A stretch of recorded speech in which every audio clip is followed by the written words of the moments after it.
नमस्कार दोस्तों। चलिए आज फिर से हम मिलते हैं हिंदी के कुछ महत्वपूर्ण तथ्यों के साथ। तो आरंभ करते हैं। नंबर 1 पे हम जानते हैं अनुतान। अनुतान क्या होता है? देखिए, अनुतान प्रत्येक वाक्य एक निश्चित लय में बोला जाता है। वाक्य की यह लय स्वर के उच्चारण से बनती है, जिसे अनुतान कहते हैं। यह अनुतान, यह लय कहाँ पर देखी जाती है? जैसे गीत, कविता, गाना, गजल, पद, दोहा, छंद आदि में यह लय देखी जा सकती है। इसे हिंदी में हम अनुतान कहते हैं। दूसरे नंबर पर आता है हमारा नुक्ता। नुक्ता या कोमल।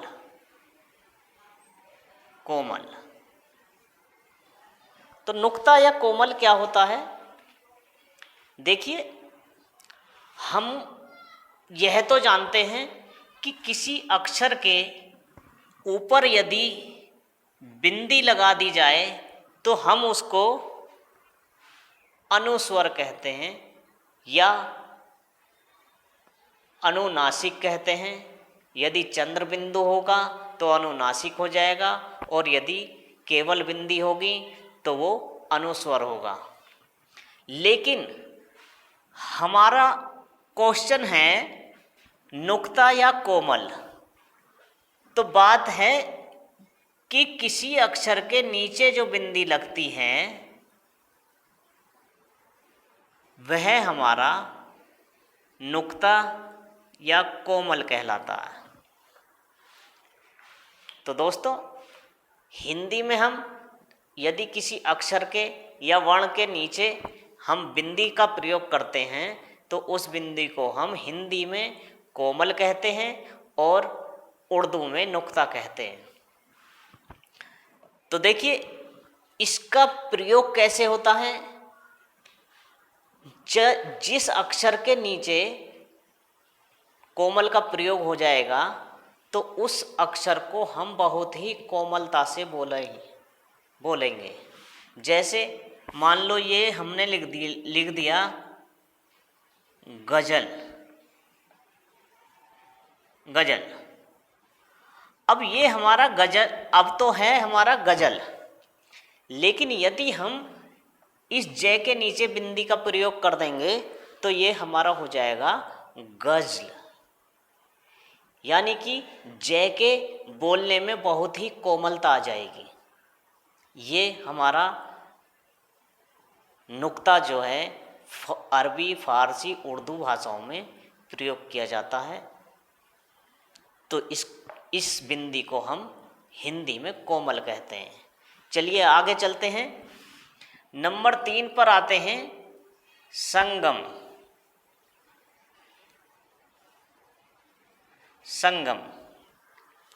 तो दोस्तों, संगम क्या होता है? तो संगम हमारा होता है जब कोई वाक्य लिखते या बोलते समय उस वाक्य में कहीं कहीं रुकना पड़ता है, विराम लेना पड़ता है। यही रुकना या विराम लेना हमारा नुक्ता कहलाता है, हमारा संगम कहलाता है। जो हम स्टॉप लेते हैं हल्का सा, वो हमारा संगम कहलाता है। चलिए आगे चलते हैं। अर्धस्वर।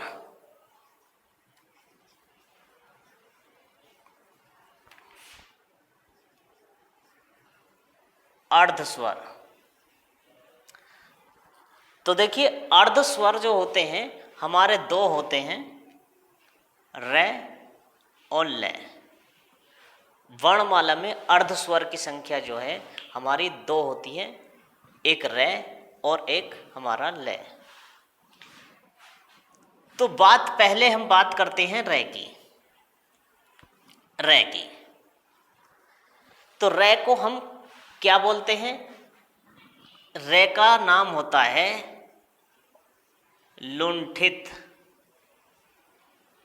लुंठित व्यंजन। रे को हम बोलते हैं लुंठित व्यंजन। इसके उच्चारण में जीभ तालु से लुढ़ककर स्पर्श करती है। जो इसका उच्चारण स्थान होता है वो तालु से लुढ़ककर स्पर्श होता है। अगला हमारा होता है अर्धस्वर ले। देखिए अर्धस्वर जो है वो आधे स्वर माने जाते हैं और आधे व्यंजन माने जाते हैं। ये 2 वर्ण हमारे आधे स्वर माने जाते हैं और आधे व्यंजन माने जाते हैं। तो इसका नाम, इस लय को क्या बोलेंगे?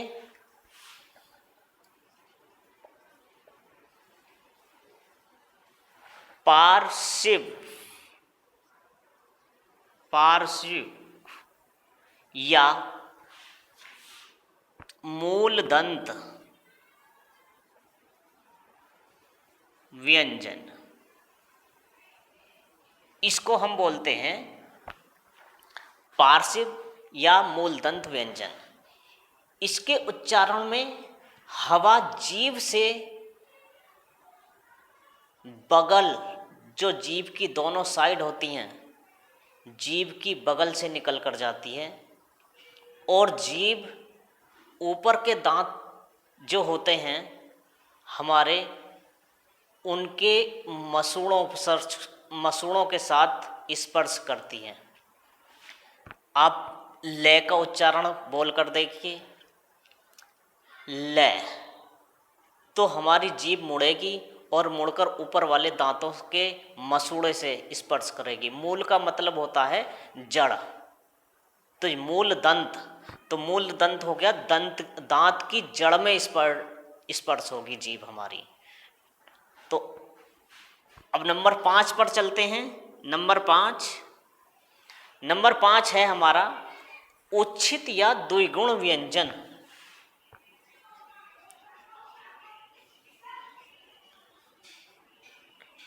या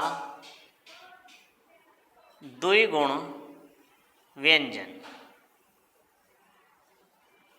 देखिए उच्छित और द्विगुण व्यंजन होते हैं 2। एक तो हमारा होता है डे और एक होता है ढे। लेकिन ये डे और ढे टे वर्ग के नहीं होते, ये अलग से होते हैं जिनके नीचे बिंदी होती है। टे वर्ग में जो स्पर्श व्यंजन आते हैं वो हमारे अलग होते हैं, उनके नीचे बिंदी नहीं होती है, यानी कोमल बिंदी नहीं होती। इनकी क्या विशेषता है? इनके उच्चारण में जीभ पहले उठती है, मूर्धा के साथ झटके से नीचे गिरती है। यह हिंदी के अपने विकसित किए हुए व्यंजन हैं, यानी कि ये किसी और भाषा से नहीं आए, ये केवल हिंदी ने विकसित किए हैं। ये संस्कृत में इनका जिक्र नहीं होता। तो ये हमारे हैं उच्छित या द्विगुण व्यंजन। कहीं कहीं आपको ये वर्ण उच्छित भी मिल जाएगा और कहीं कहीं आपको उत्क्षिप्त भी मिल जाएगा। उत्क्षिप्त, ये दोनों ही इसके वर्ण हैं। अच्छा, अब आगे चलते हैं। आगत ध्वनियाँ कौन सी हैं? आगत ध्वनियाँ,